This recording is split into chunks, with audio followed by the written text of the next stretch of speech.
Hello खुलुमबाय बिनिसिमबो welcome back to द channel राजा खुंगुर यूट्यूब चैनलाव नोंथांमोनखौ बयखौबो बरायबाय आरो दिनैनि गोदान भिडिअ नोंथांमोनखौ बयखौबो बरायहरबाय।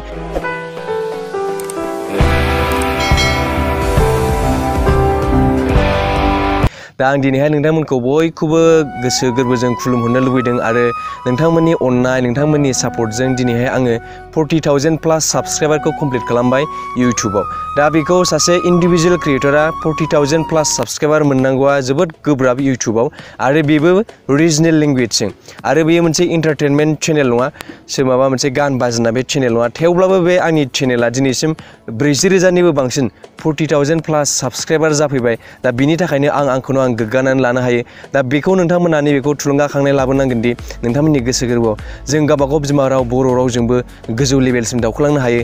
मोनसे रिजनेल लेंगुवेजजों नोङो यूट्यूबाव 40,000 प्लस साबस्क्राइबार मोननांगौआ बिराद गोब्राब। थेवब्लाबो आंनि चेनेलखौ बर' रोङै मानसिफोराबो साबस्क्राइब खालामो, आंनि कन्टेन्टफोरखौ मोजां मोननानै बुजियाबाबो। दा बिनि थाखायनो आङो गोग्गानानै लानो हायो। ओमफ्राय मोनसेया जाहैबाय नोंथांमोननि अननाय आरो नोंथांमोननि सापर्टजोंसो आं दिनैसिम बे लेभेलसिम सफैदों। नोंथांमोन जुदि आंनि भिडिअखौ नायामोनब्ला नोंथांमोनहा जुदि सापर्ट खालामाब्ला आङो बेसिम सफैनाय नङामोनबो जानो हागौ। आरो आं सिमाङावबो सानफेराखैमोन दि आङो दिनैनि नैबे 40,000 प्लस साबस्क्राइबार कमप्लिट खालामगोन यूट्यूबाव, बेबो मोनसे रिजनेल लेंगुवेज इउज खालामनानै। थेवब्लाबो आंनि हारसिङैनो आं दिनैसिम बे लेभेलसिम सफैबाय।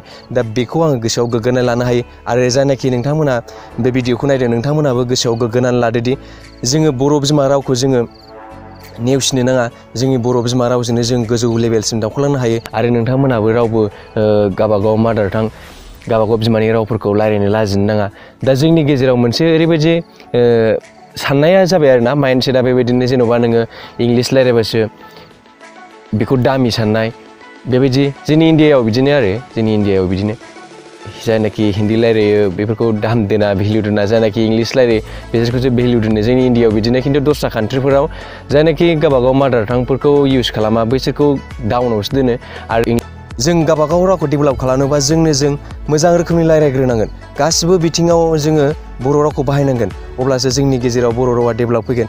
मानो होनबा जोंनि बर' रावा जानला मोनला राव नङा, जेन'बा दस्राफोर बायदि राव नङा। जोंनि रावा मा नोंथांमोना बेखौ बयबो मिथिखागौ, जोंनि इण्डियान कनस्टिटिउसननिफ्राय एक्सेप्टेड खालामनाय राव। नोङो रोंबाबो राबाबो जोङो बर' रोंफ्लायै जानो नाङा, आं बेखौ हांख्रायनो लुबैदों। दा बेखायनो आं आसा खालामबाय नोंथांमोना आंखौ इयुनावबो बिदिनो सापर्ट होलांबाय थागोन होननानै। दा लास्टआव आं बेखौनो बुंनो लुबैदों, जोङो बर' बिमा रावजोंबो डेभेलप जाफैनो हायो। आरो मा बुंबावनो, ओरैनो ससेल' खालामबाय आं दिनैनि भिडिअखौ, मानो होनोब्ला जेबो कन्टेन्ट नागिरनानै मोनासै। दा नोंथाङा जुदि आंनि कन्टेन्टफोरखौ मोजां मोनोबा, आंनि भिडिअसफोरखौ मोजां मोनोब्ला आरो नोंथाङा बर' बिमा रावखौ मोजां मोनोब्ला आंनि चेनेलखौ साबस्क्राइब खालामदो। आरो नोंथाङा जुदि मोजां मोनाबाथ' गावबावनो गोसोसै माथो बुंबावनो। आरो नोंथाङा जुदि भिडिअखौ मोजां मोनदोंबा लाइक खालाम। आरो आं नोंथांमोनखौ लाइक खालामनो मानो थिनो होनबा, नोंथांमोना लाइक खालामाबो डिसलाइक खालामाबो आंनाव जेबो इफेक्ट जाया, खिन्थु लाइक खालामबा आंनि गोसोआ गोजोन मोनफैयो आरोना। ओमफ्राय इयुनाव बेनिफ्राय साबसिन भिडिअ खालामनो थुलुंगाखांनाय फैयो। दा बिनि थाखाय नोंथांमोना लाइक खालामदो आरो गोजोन्थों। दिनैनि भिडिअखौ आं बाहायनो फोजोबनाय जाबाय।